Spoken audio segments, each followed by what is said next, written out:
সবুজ বাংলার শ্যামল প্রান্তর, যার পরতে পরতে দ্রোহ আর অধিকার আদায়ের গল্প। ২০০ বছরের শৃঙ্খল ভেঙে ৪৭-এ যে স্বাধীনতা আসে, তখনও ছিল বঞ্চিতদের হাহাকার।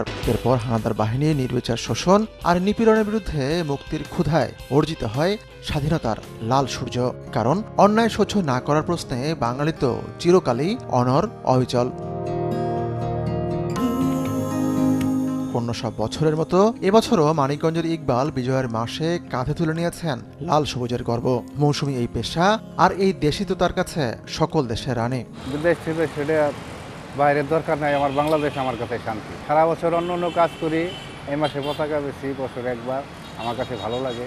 কথা ছিল স্বাধীন দেশটা হবে সব মানুষের, সর্বজনের। কিন্তু ৫৩ বছর ধরে এই ভূখণ্ডে ধনী কেবলই ধনী হয়েছেন, গরিব হয়েছেন নিঃস্ব, রিক্ত।